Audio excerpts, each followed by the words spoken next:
Are you tired of all the old dating routines? All the old dating apps? Well, then try You Find 'em, the only dating app for lazy, introverted people. That's UFINDM. If we don't find you a partner in a reasonable amount of time, you get your money back. We'll find them because we care. Reasonable amount of time to find is anything more than 100 years.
Welcome to Abandoned Albums, the documentary podcast. Each week, our intrepid group of researchers and music archivists dig through the record crates of the world, finding those albums that may have been lost over time. If a new artist is discovered along the way, that's all the better. Using a patent-pending algorithm and spirited debate, we pick one album to discuss. Once that is settled, we will invite the artist to Thunder Love Studio to chat with your host, Keith R. Higgins. When we're lucky, they say yes. Our mission with Abandoned Albums is simple: to make sure artists' recorded work remains, or in some cases, lands on, the cultural radar. We invite you to sit back and relax. Thank you for joining us.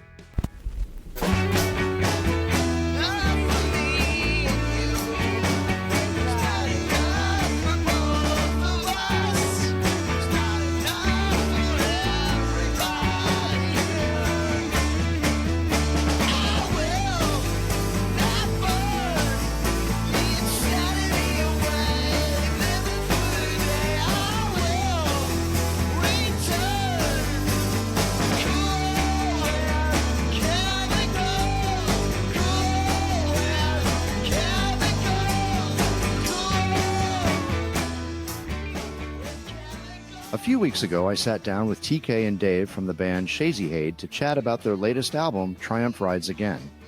And this is indeed a triumph because the album had long been considered gone, but it got unearthed. And the world is a better place because of it. But I don't want to reveal too much here, so let's get into my conversation with TK and Dave from the band Shazy Hade. Dave's rolling. TK, what are you drinking there? I am drinking Knob Creek bourbon. Very nice. Right now. It's been raining here. It cooled off. I was like, okay, I'm gonna simmer into the evening with a podcast and a glass of bourbon. Nice. And an orange cat, I think I just saw creep in. You did. Yeah, you saw Ginger. She'll make an appearance every now and again. Sweet. Well, TK, Dave from Shazy Hade. Yes. Welcome to Abandoned Albums. Well, thank Very you. happy to be here. I'm glad you're here. The first question I have to ask you is, what's the deal with the name? Dave, do you want to take that one? I don't know. I think it's our guitar player, lead singer guy. Oh wait, you mean Eric? One of the You yes, got it. Eric Schinker came up with the name, and maybe Marky can fill in the rest. I think it's just kind of I think it's kind of the fever dream of maybe having some sort of substance or some sort of libation, and you're just kind of looking out from where you are, and it's instead of a shady haze, it's a Shazy Hade. It's just one of those feelings, and it kind of comes in, and I think it's definitely a name that hopefully people will remember, just because it's kind of weird. So It's definitely, I remembered it. I'm like, oh, I got to ask about that. Right. So there's no deep, dark meaning behind it or anything like that. No, not really. No. Oh, no. How did you all come together? Let's go back to the origin story of the band. Well, yeah, Dave, I was thinking about it today, Dave. Dave and I have been playing together for almost 30 years now. Get out. Yeah, Dave and I. So the history of kind of how Shazy Hade, the genesis is Dave and two of the Erics and I were in a band for years and years in Madison called Hum Machine, and Eric Hartz, who's the drummer in Hum Machine, grew up with Eric Schinker, who's the singer in Shazy Hade. And they were in a band together. They were in a band called a couple bands. Yeah, the Cool Hand Band. So they had played together. Shinky was part of the Madison music scene with a couple of other bands as well. Most recently, the New Recruits, and I think we were all just kind of at a point where we were kind of looking to do something a little bit different than we normally had done. Hum Machine was much more of a, in my opinion, more of kind of a work-a-day, Midwestern, play a live show, 3 chords in a cloud of dust, on to the next city. We would get off work on Friday and drive down to Chicago and play a show, and then drive all through the night and play 2 shows in New York, and then drive all through the night and play a show in Detroit on Sunday, and then come back home for work on Monday morning. I mean, that was kind of the Hum Machine thing. And then Schinker's just, he's a poet who just writes such great songs. And, I think when he was at a crossroads and we were at a crossroads on trying to figure out how to explore our creativity a little bit more intricately, I think it just kind of fit that we could kind of serve as kind of that backup band, that kind of like that tight band sitting behind those great songs. Yeah, we wanted to be like Crazy Horse or the Heartbreakers.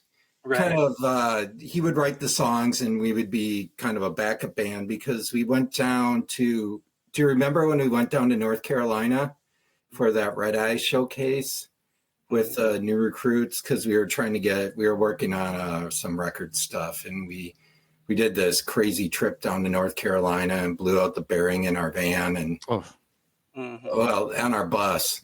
And we had the bus. We were all packed in there. There's 2 bands and a bunch of equipment, and it was a long night, a lot of driving. And Did you make it? And came back. It was over 4th. Made it right in time. Okay. Yeah. Yeah. We literally pulled into the parking lot and then dumped the stuff on stage and played the show. But yeah, I think that was kind of our first close quarters with Schinker on that little kind of mini long weekend tour. And I think we all just figured out, there's something here that we could make a more permanent band out of it, and kind of lean on each other's influences and really kind of create something new. That's what I really enjoyed out of it. It was something different than we had been doing, but it was a lot of the same players. So there's still that trust from a musician point of view, but we were doing something different than what we had been doing. And we started a studio called Irish Lane, and then we moved it and built a new one. Nice. Now, I want to go back for a moment to influences. Who are your influences? Oh, that's a great question. I think, when I feel like it changed a lot, certainly over the arc of playing for years and years and years. But, I always go back kind of some of the, like we were saying before we even logged onto the podcast, some of those Midwestern bands, Cheap Trick and Husker Du and the Replacements, and, a lot of those kind of Midwestern, bands that would play 200 shows in a year and really go out and work it. Those were definitely some of my first influences. But then also, as you get more into studio production and how the studio works, then, you're kind of looking more towards, David Bowie and Prince and kind of a lot of those other type of, where you can kind of steal some of those tricks, even if the music isn't exactly the same, to kind of add add a little bit more color to what's going on. Yeah, thinking a lot more about songwriting and what makes a good song. But early influences, I think you covered them. We toured a little bit. We played a bunch of shows with like Mike Watt, so we were very influenced by independent music, and our whole ethos was kind of indie, do it yourself, everything, from writing the songs to recording them to booking the shows to, we had some help along the way, but we just had that indie rock spirit, I guess. And that Midwestern work ethic. Mm-hmm. That helps. Yeah, sure. Absolutely. And I should say we're in Madison, so we weren't that far from Chicago. And, Chicago, we could make in about 2.5 hours.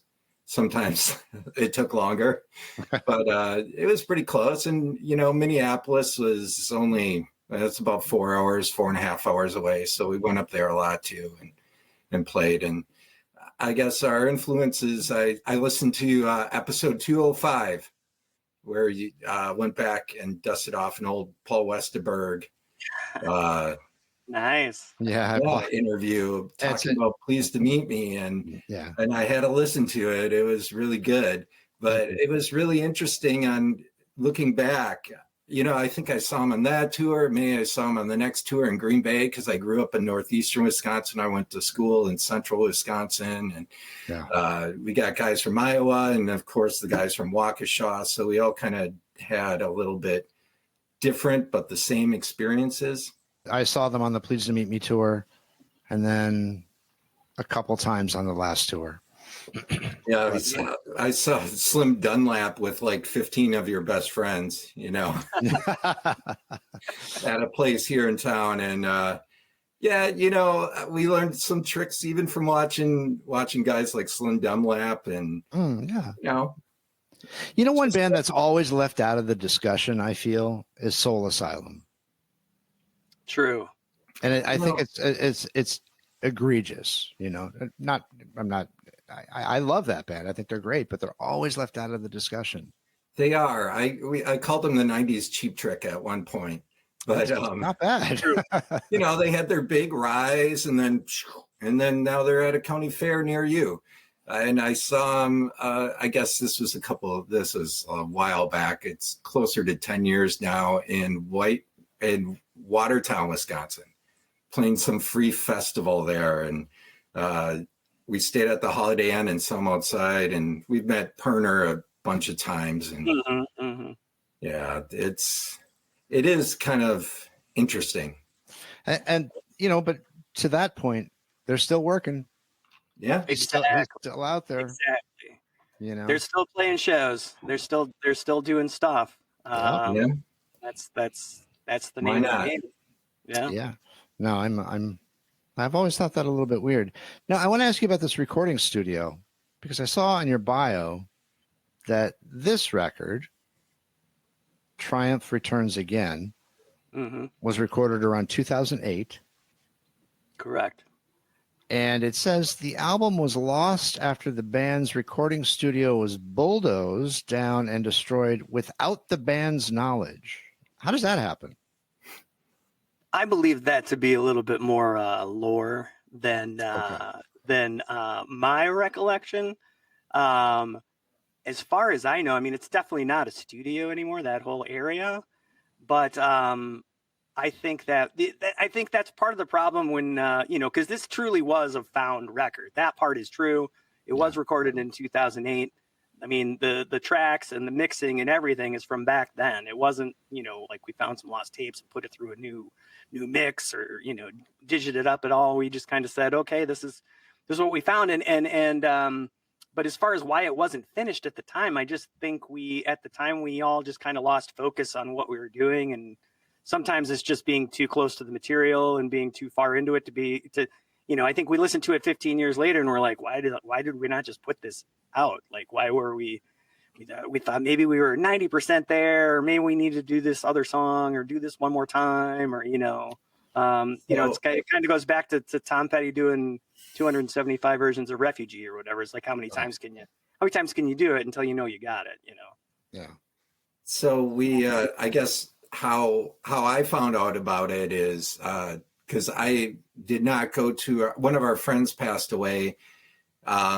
He was a drummer, and these guys went to go see him. I was recovering from COVID at the time. Oh, wow. So it was right after it was maybe 2 or 3 years ago. And then we recorded like 10 or 15 songs in 2006 at Smart Studios. So that was in town here in Madison. That was Butch Vig's studio.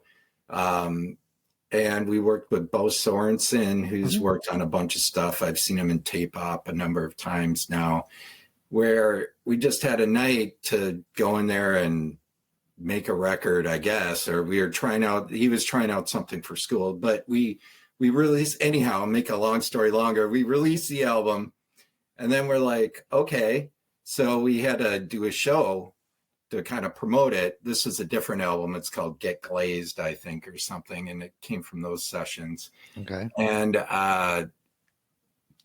yeah, that was in 2006. And so this is a while back. I'm just trying to remember. And so we just kind of got together again and said, okay, well, this recording came up because Gebbing, our guitar player, another Eric, is transferring everything from our reel to reels down. And so he's going through a bunch of stuff, and he's like, I found this disc, and we were like surprised it even still worked, but it was a download of what we are working on.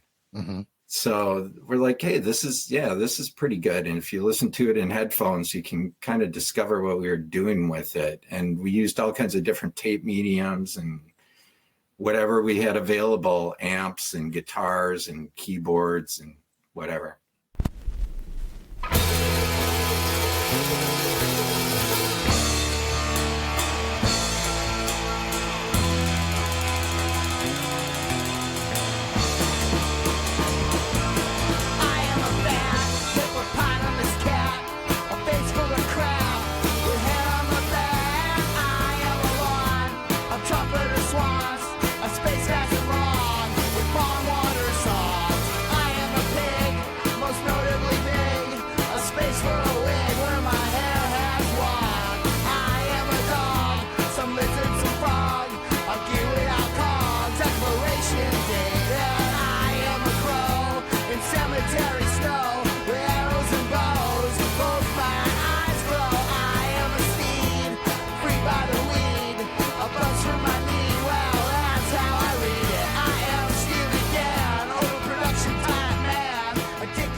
Do you like music? Do you like podcasts? Chances are you like music podcasts. Take this one for example, Pick a Disc, where every fortnight a guest comes on to talk about an album for whatever reason they want to. Sometimes I like it, sometimes perhaps even something else other than just like it. You just listen to the podcast and find out. We talk about the album, we talk about the songs, we talk about the artists, we talk about tangent things that are slightly related, and sometimes we deviate off tangents. But don't worry, we always bring it back in the end. But you can find us on all your social medias and all the podcast apps for searching for Pick a Disc. You can also find us on the part of the Weedig Podcast Network under Linktree/Weedig Podcasts. And until then, happy listening to all those discs that you are picking. Goodbye. Now, this is the third record. Looks like there's the self-titled debut, I'm assuming. Correct. Cool with Chemicals. Yeah, Cool with Chemicals is actually a single off of the Triumph Returns Again. There's a second release called Angel Marine Mexico. So there's the self-titled this one, which is the self-titled one, and then there's Angel Marine Mexico was the second record, and that was in like 2007, I want to say. I know. And yeah, we did a tour on this one. That one that one's on Spotify or what?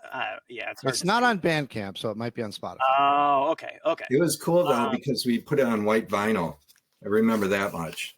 That's true. And that was another one where you know, we kind of built out more kind of a sonic a scenescape on some of the songs instead of just kind of a rock and roll band that's going to come in and just, you know, 1, 2, 3, 4, blah blah blah. And we worked on that one at Smart Studios as well.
You mentioned TK soundscape.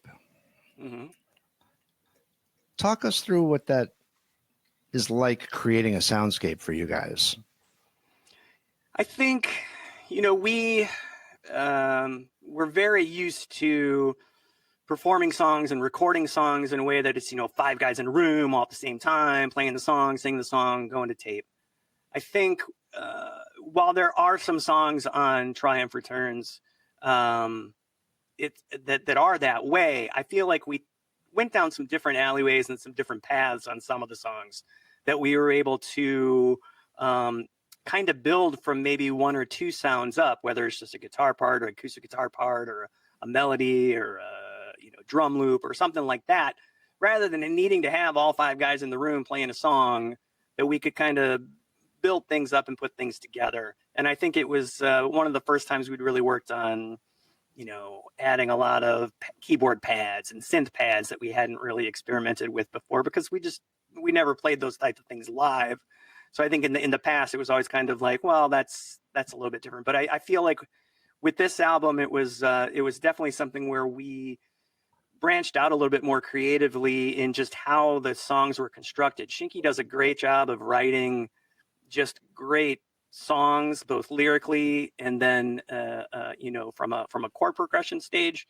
But then he was really kind of open and honest enough to let us kind of play with some of that stuff, just working with different rhythms or different off guitars or different keyboard parts that might go here that maybe weren't part of the original ideal, but really kind of came together as we were able to, just creatively trust each other to make sounds that were going to color in the kind of the empty spaces really well. Do you think that's representative of how you guys write? Is it a collaborative environment? I think so. He usually has the songs. I mean, we use tape as a pretty good medium, as you could see from listening to the record. We use all kinds of different formats, and that was part of it. And then he would kind of come in, so we just kind of worked on them and made him songs. Whoever showed up on Tuesday and Thursday was working on them. And sometimes we'd work late into the night. Sometimes we'd just call it and say, well, it's not working tonight, or whatever. We had plans going on. But I think that's how the songs kind of organically just kind of grew. It's like, oh, it would be really cool to put whatever on this part.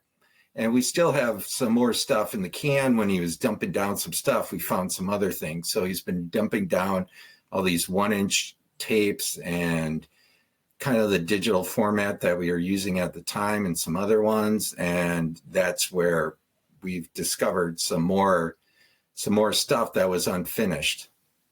Sweet. Let me see if I can ask this and have it make sense.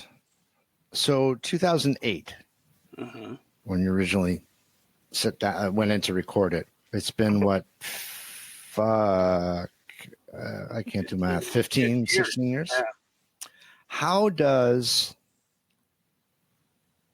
the time, and well, we've gotten older in that time period. How do you approach the songs now versus how you might have or did approach them initially in 2008?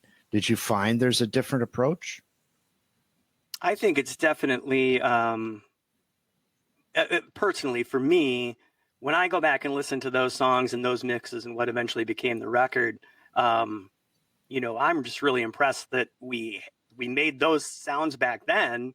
And I think at the time, again, we were very we were into it, and we were spending, weeks and weeks on it and trying different things, and things worked and some things did and some things didn't. And I think we were still, kind of expecting there was a little bit more to go. Like, we can do this, we can finish this up or polish that or put a thing here.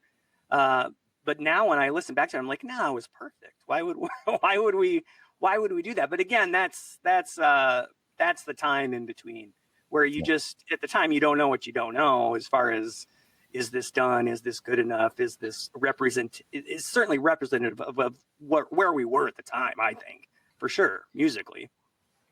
Yeah, and we just came off, I played with Mark in a different band, TK in a different band, and we just came off a really long tour. We did like a killer tour in 2003, Hot Machine. We did 65 dates in 67 days. My God. Crazy, stupid. That's grueling. And we were ready. We were pretty tight as a band. So that's why we're like, let's let somebody else write some songs for a while. Right. And, I mean, we already put out 6 records and we still had stuff going on, but this was definitely a nice change where we could kind of step back, but our chops were there. I mean, after we were working up to it, it just wasn't like we just woke up one day and we're like, oh, well, let's try this and this and this. It's like we work up to it, and we bought equipment for the studio and we sat there and we soldered stuff and we put it together and made it work. So I think I'm always surprised how great it was at the time. I mean, we thought, we have these old clunky machines that barely work, and we made them work. Right. So that's what's really cool about them. And when I listen back, I'm like, I guess we did know what we were kind of doing. So then let me make sure I have it clear. So the album that I listened to is the same album that you recorded in 2008, or did you tweak it and go in and re-record some stuff? And no, that's it. I believe, and Dave, correct me if I'm wrong, the mixes are from 2008. Like we didn't even go back and remix it. We remastered it, but otherwise, we were just surprised. Those were rough mixes from 2008 that we were just sitting on, and that's why some of the transitions are a little weird, and because it was just us putting it to a tape machine to say, oh, this is a good representation of how kind of a rough mix. But no, that we didn't touch anything. In fact, I had not heard it in 15, 16 years until we got the test pressings. I didn't even listen to like the master of it until we got the test pressing back. And we got together and we kind of listened to it, but that was mostly the test pressings, and the order was a little different, and the artwork on it was different than what I previously saw. But it was all done back in 2008 or 2009, maybe. I don't know. Yeah, maybe 2009. Yeah, I think it was that.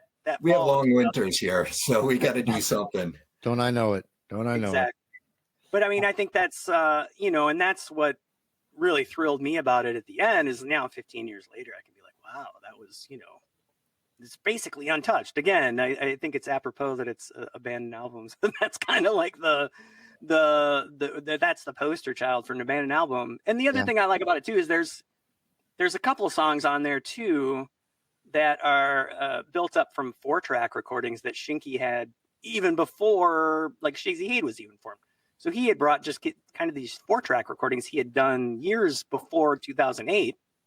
And some of those songs made it onto the album. You can hear a couple are, as they were on the 4-track. And then there were some songs that we were able to build up using some of those 4-track tracks, but then adding more stuff on top of it to get kind of this gritty vocal sound with the kind of natural compression of a 4-track, but you're, being able to build more of a big room sonic sound off of it. So it was kind of like a found album within a found album is what I kind of tell somebody, some folks sometimes, is there's just a lot of hidden gems that just kind of pop out. And I'm really proud of it now coming back 15 years later. I don't know what we were thinking back then that we were like, I don't know. We still got some stuff to do, I guess. I don't know.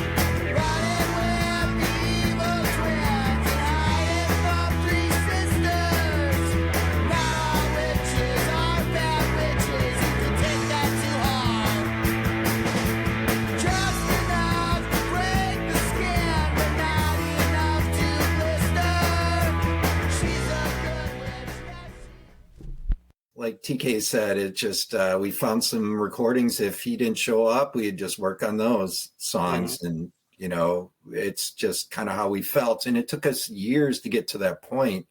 We did a lot of recordings at Smart, and That's Butch's studio here in town, and it's not here any longer. But then we went out to Wendy Schneider's and, did a bunch of stuff there too. So we had other influences, and then we built the studio because we didn't have enough time working on it. Right. And it was a lot of learning and you're a lot of basically learning and getting spending stuff. 10 grand to go in for a couple days. And How many grand? well, you know what I mean. I don't know. You know what I mean. That's just a number out of a hat, but you're spending buku bucks to go in for a couple days. And, you could reinvest that money in kind of some old equipment and learn how to use it and take a little bit longer, but probably get a more patient result out of it. Was the artwork done by one of the Erics? Yes, that's Eric I Geving. think it was Tammy actually painted it. That's she did? Eric Geving's wife painted the horse.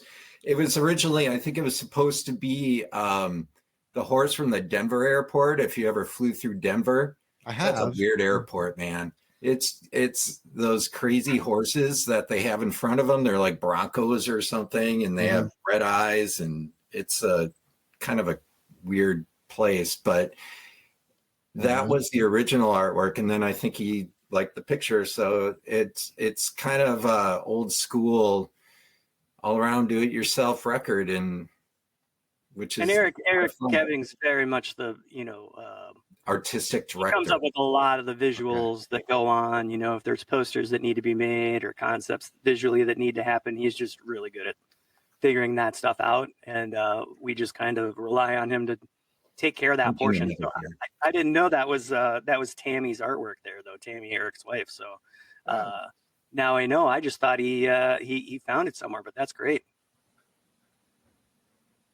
Yeah, Eric Geving is the art guy. The art guy. The art guy and guitar player, obviously. Guitar player. Multi. I know that sound. I hear a beer being cracked. Or a soda. It's Dave. Dave's. I'm going to assume it's a beer. Or light. All right. Okay. It's light. Good job. Oh, here's to that. Hey, there you go. Straight vodka. Nice. Pure water. I can't get them to stay focused. They keep escalating the conversation into evil curses and opening leather shops in Arizona. A leather shop in Arizona? Yeah. Well, they'd be out of business in a week's time. You've got this new record out. Are you going to be hitting the road? What are you going to tour? I don't think we're going to tour. I think we've kind of talked about doing some stuff around the Midwest, maybe as schedule. As we get older, schedules are always much more tight than they were when we were in our 20s and 30s. That's for sure. But I think it remains to be seen. I think we'll see how the record does and how people react to it, and if there's certainly opportunities to go play somewhere, we're not opposed. But I don't think we've thought about it that far yet. We've all got different musical stuff going on in a multitude of different bands. That even a couple of the Erics are playing together every now and again and jamming. So it's one of those things where I think we enjoy getting back together and playing, or at least I certainly had the last couple times. We played a couple times right around when the album was released.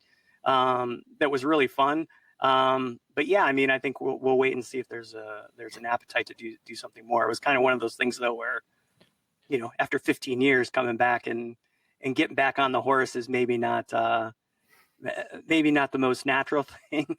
But certainly I feel like we've still been tight, Dave, when we get together and play. So yeah, it's been a lot of fun playing and revisiting the songs.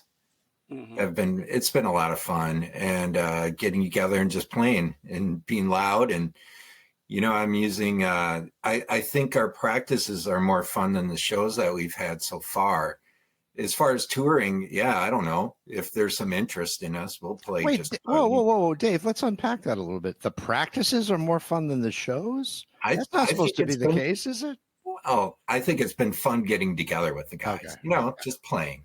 Okay. Just like letting it go and playing a custom amp, or there wasn't a lot of drop off in the we were always a band that could rip each other pretty well, and I feel like we didn't waste any time getting back to whatever the old ribs were to start back up, which certainly makes it fun. There's a familiarity there that breeds trust, and you're able to it makes it just that much tighter as a band, I think. And did you find after all that time apart that you just sort of slipped back into it naturally? I think so. Yeah, it's like old friends when you have a telephone conversation. Some people you can just pick it up and you're like, whatever, let's go. And you start talking about stuff, and that it just feels good and natural. And I think it was interesting. I think the first time we got together was, we kind of put a set together, maybe 9 or 10 songs, and we played it the first time, and I think we all kind of looked at each other and like, oh man, no, we're getting old. We're kind of feeling it. But then we did it like 2 more times, and by the end of the night, we're like, okay, yeah, never mind. We just need to shake the dust off and dial it in and figure out, where we're going to play off each other. And once we figured that out, I don't feel like it was any effort at all to get ready for those shows. Let me ask you about the Madison music scene. I know nothing about it. I'm not even going to say very little. I know absolutely nothing about it. Well, when I was a kid, like back in, a while back, Madison was always the place to go because I was in northeastern Wisconsin, even further north in Green Bay is kind of where I grew up, but close enough. Green Bay was like the closest town. So I saw a lot of punk rock shows there, and there's a pretty good scene there actually in the 80s. And then it just kind of, Madison was the place to go. So there used to be a lot of places to play and a lot of bands, and it was pretty vibrant. And the last couple of years, I don't know. No? I feel like the number of places to play has definitely gone down. There's certainly been, there's a lot more, I think, monopoly around promotion in town, and kind of the places for indie bands to play, they're just few and far between, as opposed to the 90s when, music scenes were happening and every college town was going to be the next big thing. And you could find a dozen different places to play on a Saturday night. I just don't think that's true anymore in Madison if you're a local band, which kind of sucks, Yeah, it's harder, but we have bigger venues, which is kind of strange because I saw the Flaming Lips a couple years ago coming here, and they come here quite often, but it was nice to see him. I saw him at the Sylvie, which is kind of, it probably holds about 6,000, maybe 10,000 at the most. And there's the Cole Center. I saw Bob Dylan there. There's a lot of, bigger acts are still coming through here, but we have the Coliseum and a bunch of big venues, but as far as for indie bands and smaller ones, there's not as many as there used to be. And a lot of those places now are basically just bars that don't have a stage. They just move tables out of the way so the local band can play. It's not necessarily even that, there's a lot of clubs that are just geared towards local bands and indie bands like when Dave and I were coming up. I feel like there were a lot more places to play for bands like us. But there's always places cropping up, there's an old Knights of Columbus Lodge that's hosting shows now on Winnebago Street. Yeah, really nice place, actually. There's some underground stuff going on, kind of, but that's why we always wanted to go to Chicago, or we wanted to go to Minneapolis, or we would even go to Cedar Falls, Iowa. Really? Whatever. We spent a lot of time in Michigan, too. We went to Detroit a lot. Okay. And we spent a lot of time, too much time in Detroit and Hamtramck. And we were doing the same stuff. We followed tours with the White Stripes and did all kinds of dumb stuff. And then went up to UP, I don't know why, but because we could make money. We could make money. So that's why we went to the UP. We did put up in Marquette. Remember playing in Marquette? That was dumb. Now the UP for people listening is the Upper Peninsula. Do I have that right? Correct. Yeah. It's directly above Wisconsin. Correct. Okay. And it's there's not a lot up there, but that's why if you can play for 3 hours, they'll bring you up and pay you some money. So we would they'd put you up in a Holiday Inn and give you a bucket of beer and say, here you go, play for 3 hours and we'll give you cash. We said, Yeah, I okay, guess we can we do that. played at this place that Rat played at. Remember the band Rat? Of course I do. And I guess, what was it? Stephen Perry, the lead singer, just drank like red wine all day and got kind of drunk and just went on stage at the place we were playing at because we had to stay in his room and in the same room, not at the same time. Yeah. But we were in the same room and he just got on the tour bus and they just left. Yeah. They blocked off these couple of rooms at the Holiday Inn in town for the bands. Mm-hmm. And so they were a little bit dingier and definitely more wine spilled in those Like rooms. way in the back. Yes. Back in the other building that you don't put families in. They didn't want anyone stumbling upon those rooms. Yeah. Fair enough. Now, when you're playing 3 hours, are you playing covers? Yeah, Yeah. but that was more Hum Machine those days. Oh, The Hum Machine band, the Hum Machine shows, we learned just from traveling the country to get from Minneapolis to Seattle, there's a whole lot of land in between. Yeah. So if you want to stop in Glendive, Montana, or Missoula, Sun Valley, or Idaho, like you need to learn to play some AC/DC, play some Thin Lizzy, and play some Cheap Trick songs, in your own way. But they want to hear some songs they know. They don't need to hear 3 hours of songs they know, but they definitely want to hear some songs they know. And we'd save them up. And once in a while, like even with Shazy, we throw in covers every once in a while. 100%. Just for fun, just to kind of keep it interesting. Like we did a bunch of them. I remember with Shazy. Rocky Mountain Way. We did Rocky Mountain Way. We did. I remember we did Money. Money. Okay. Gosh, Money. Yeah. Yeah, we did, and we actually did a pretty good version of that with Eric. We did the local hero song. Oh yeah, Working Class Hero. Working Class Hero. Yeah. Okay. Yeah. So we did throw in some cover songs with Shazy as well. But Shazy wasn't the 3 hour band. Like we weren't playing for 3 hours. Okay. But I do remember playing in West Bend. We did a couple tours with Shazy, and we were in West Bend, Indiana, and nobody was there, and so we just played the same song for like 2 hours. Remember playing Brutalist? I do. Because we were supposed to fill the night, and there's nobody there, and we're like, okay, well, we'll just play the same song for 2 hours. Wow. We did. I think they paid us.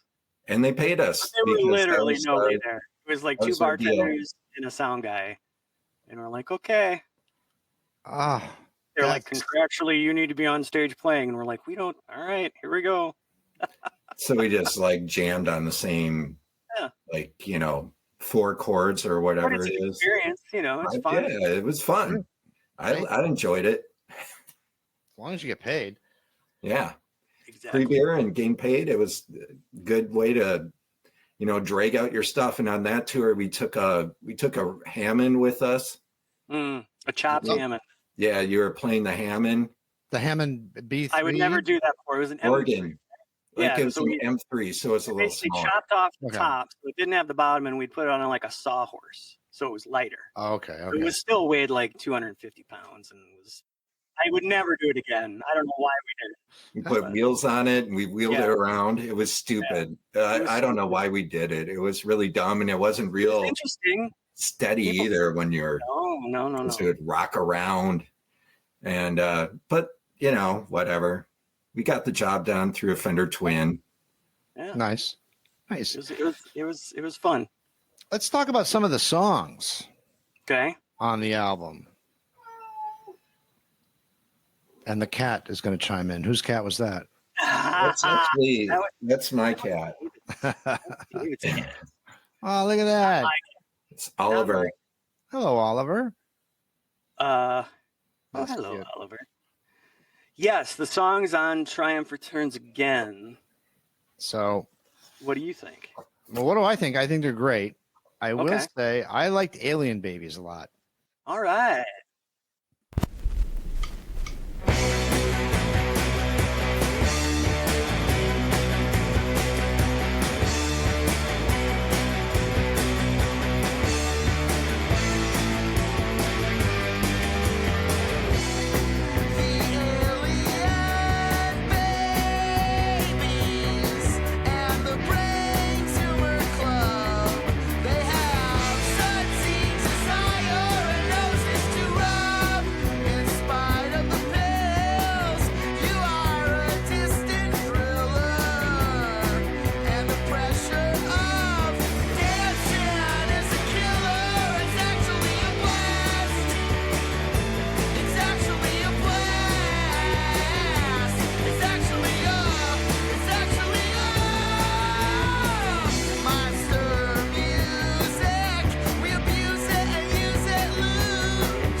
Tell us a little bit about that. I think Alien Babies is again, I think you'd asked earlier kind of about the process on songwriting and kind of how songs, the genesis of songs. I think a lot of times Eric Schinker would kind of play us a song on acoustic guitar and be like, here's how it goes. Here are the chords and here's how I'm, having the words come out. And then we would kind of put it together and say, okay, now we're going to, 5-piece rock band the song. And I think Alien Babies was one of those songs where there was kind of that initial lick, dun, dun, dun, dun, dun, dun, dun, but then we, kind of put a bunch of different parts over it and made more kind of a melodic in and out and a loud and a soft part, and really kind of changed it from kind of this acoustic, more acoustic song to a much more rockin' song. That's my recollection. And I have to say this may be one that we were all together on in the same room. Definitely. When I listen to it, it sounds like it's a thought out song, more or less. Which I was going to say was interesting because our old songs are really long and these songs are super short. Yeah. Yeah. I think the longest song is like 2.5 minutes. To that end, let me ask you this. I find as a fan, I think the song should be as long as the song needs to be. Exactly. So I when I hear these stories about pushing it out to 4.5, 5 minutes, it's like, why? If you get it all banged out in 2.5 or 3 minutes, that's the song, right? And I was going to say it's the maturation process of songwriting. Yeah. Which we're like, why would you play? We started actually.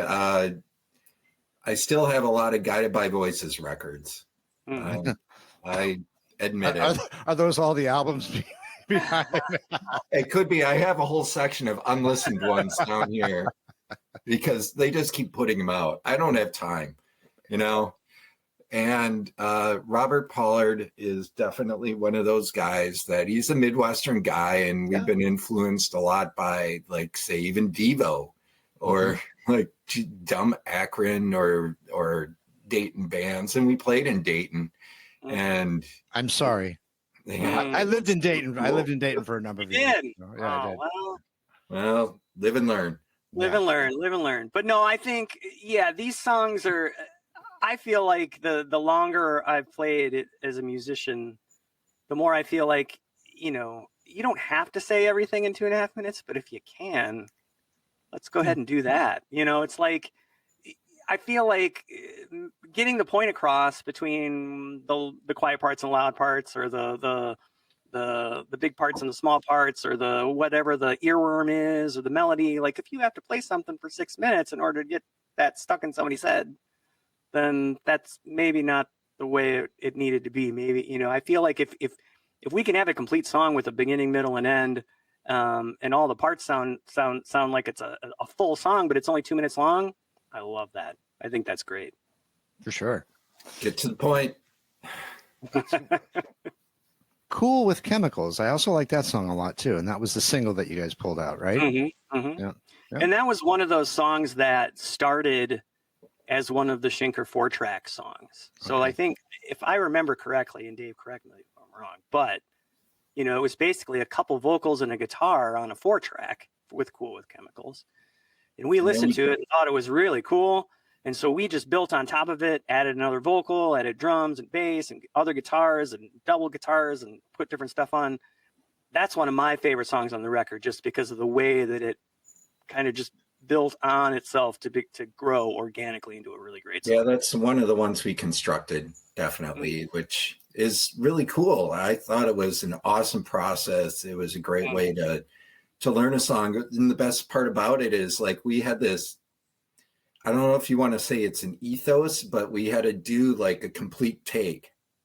So whatever that was, we had to do one take. That's, you get one take. And if you have the whole band, it's like, oh, geez, I screwed up and we're on our 4th take or whatever. Even if it was the last note of it, then we'd have to do it all over. Sure.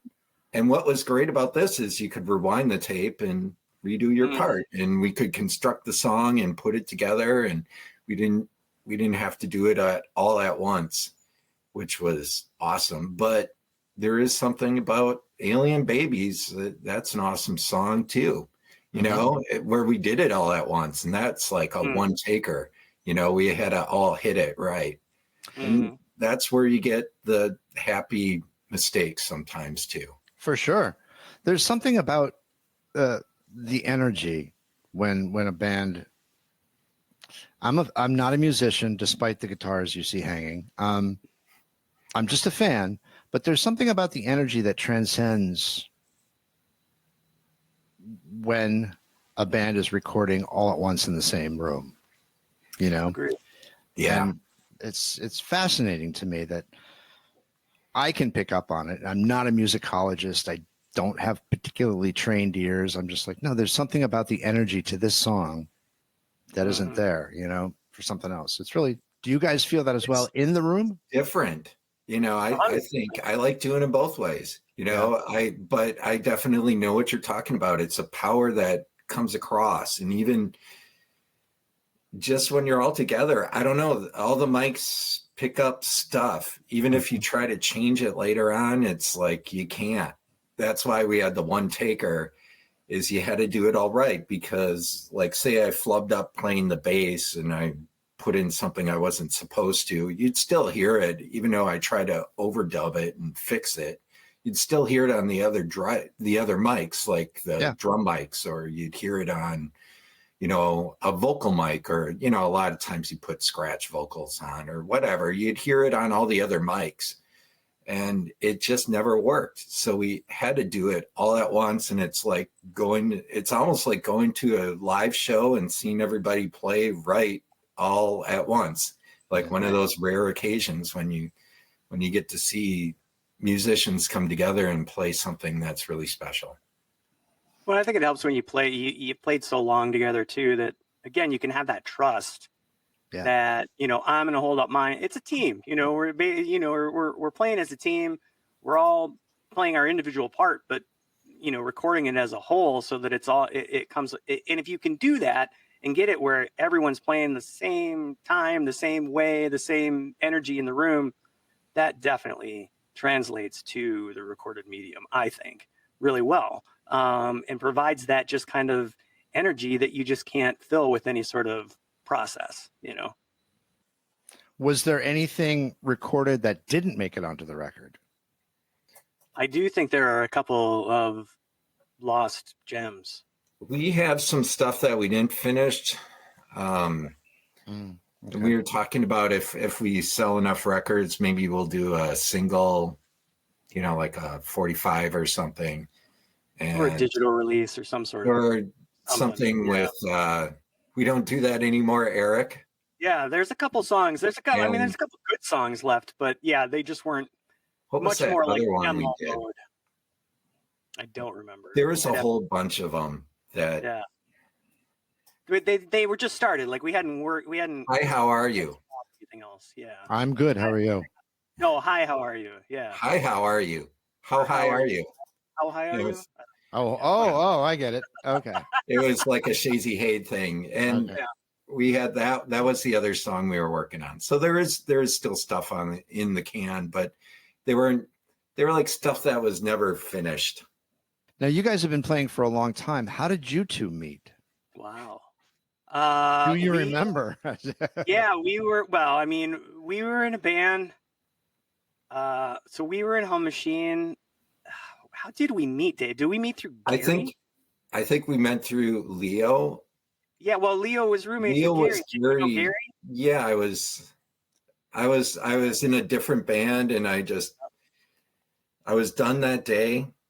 And then these guys gave me a call like, "Hey, you want to try out and play bass with these guys?" Yeah, and we needed like, a bass player, and Gary was the roommate of our original guitar player, Leo, not named Eric.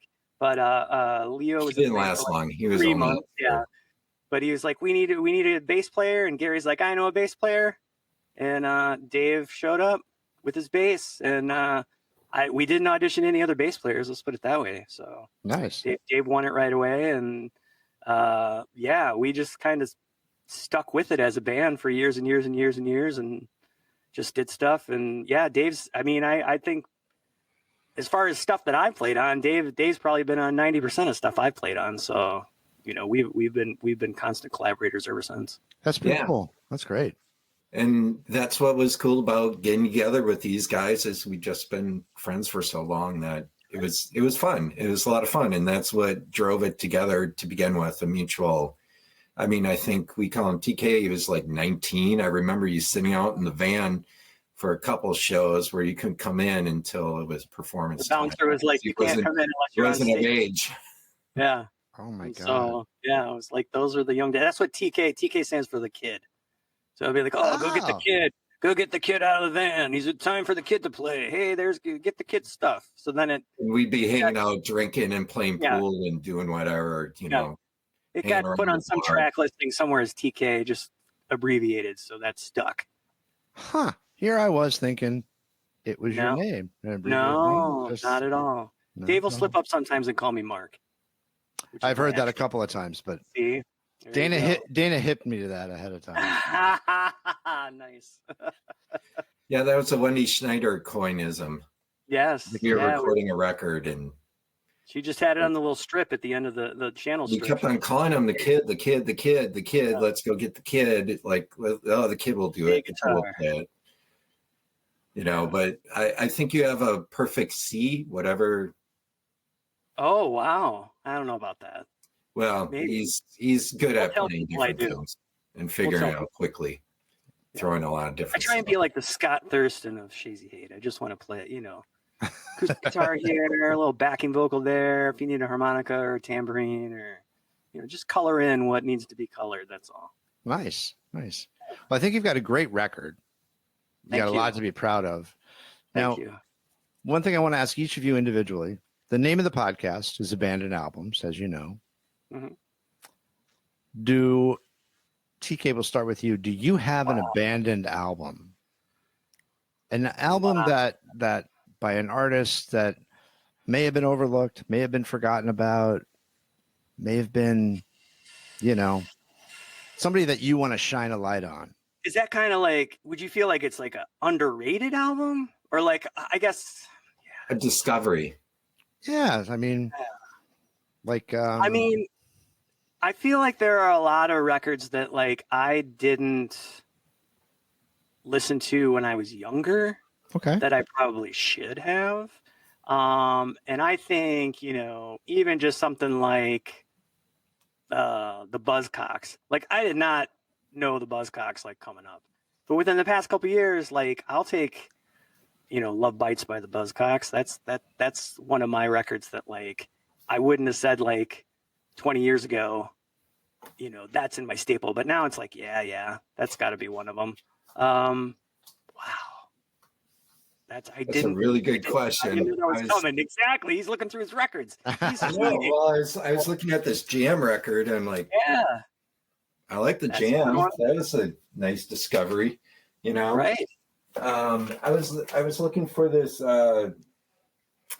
He was like a Central American guy. He did that, or Mexican guy. He did that Sugarloaf or Sugar or something. Oh, the documentary guy? Yeah. And I bought his record. I'm like, wow, that's really good. I like Chris Bell.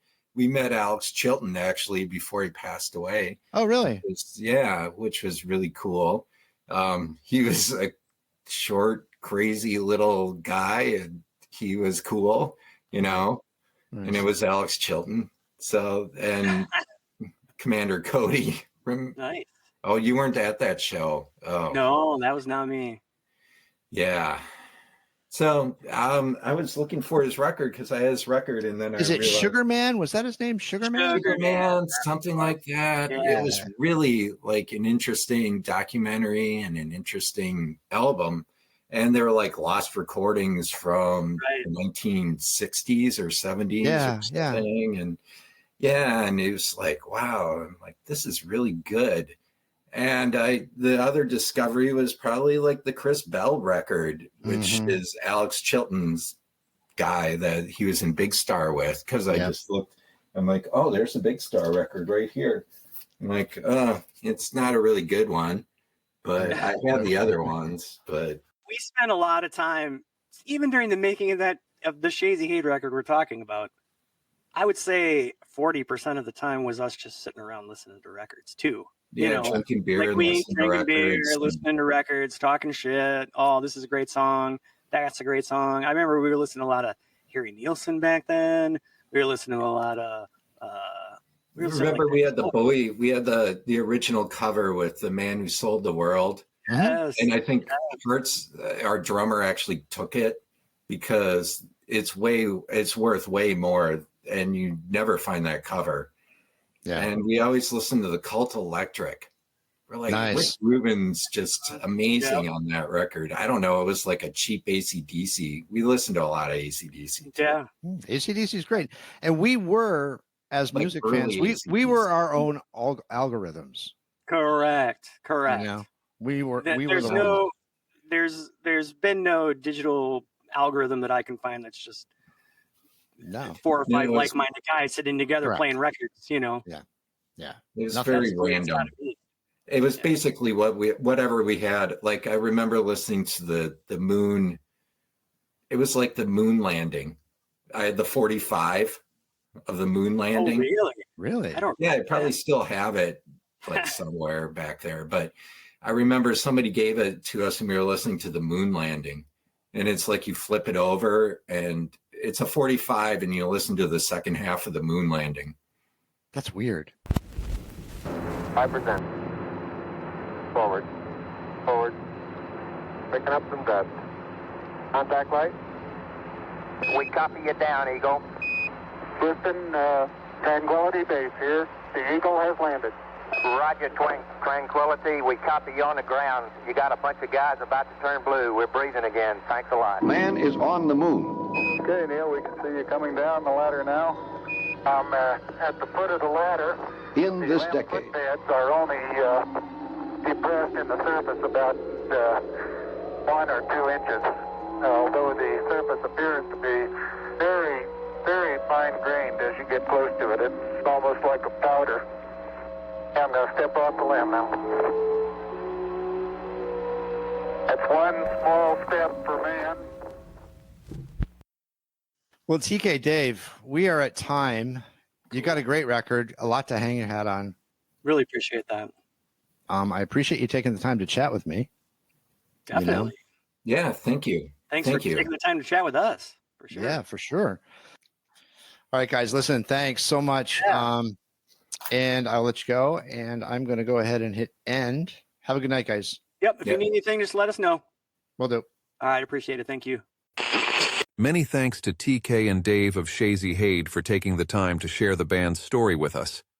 Special thanks to Dana Gordon for making it happen. Be sure to check out the show notes for all the accompanying links. This episode of Abandoned Albums was written and produced by Keith R. Higgins. The show was recorded at Thunderlove Studio, where it was engineered by Daphne Morris, with help from Penetration. Abandoned Albums was edited by Vic Titball, with help from Clem Fandango. At the beginning of this podcast, you were treated to a diverse selection of music, including the soulful sounds of Forever by Little Steven and the Disciples of Soul, the indie vibes of Velvet Roof by Buffalo Tom, and the raw energy of Nevermind by The Replacements. Our theme song is Kiss the Earth by The Renegades. You can stream all of these artists wherever you stream your favorite music. During this podcast, you heard the following songs: Cool with Chemicals and Time Runs, both from the most recent Shazy Hade album Triumph Returns Again. You also heard Brutalist Time Traveler from their album Angel Marie Mexico. And then lastly you heard Black Earth Girls and Alien Babies from Triumph Returns Again. The show notes include links to the Shazy Hade Bandcamp, and you can stream Shazy Hade wherever you stream your favorite music. Please remember to support independent artists. original music by Mike Pellegrino. If you like what you've heard, please remember to subscribe and leave us a rating. It helps other people find the podcast. Thanks for listening. Grazie. Bailey Leaf, Rob Janicki, Mike Pellegrino, Farina Vella, Eric Beatner, S.W. Loudon, Ronnie Barnett, Michael Janicki, Peyton Janicki. This show's executive producer is Lulu McGillicuddy and is in the loving memory of Versus Thunderlove. Abandoned Albums receives funding from Damon Pharmaceuticals, the makers of Ben Affleck. Ben Affleck is the only chewable tablet made to combat stomach unease associated with mediocrity. Taken daily, Ben Affleck can help combat explosive gastrointestinal shame. You can find a multitude of flavors in the incontinence section of your local pharmacy. Ben Affleck. Save yourself the embarrassment. The side effects include dry mouth, headache, anal leakage, muscle soreness, bad decisions, gender confusion, constipation, evil spirit possession, and banality. Use only as directed.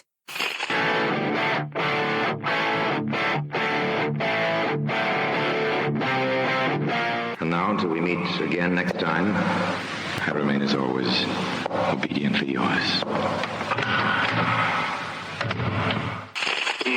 Abandoned Albums is a production of Paw Print Media.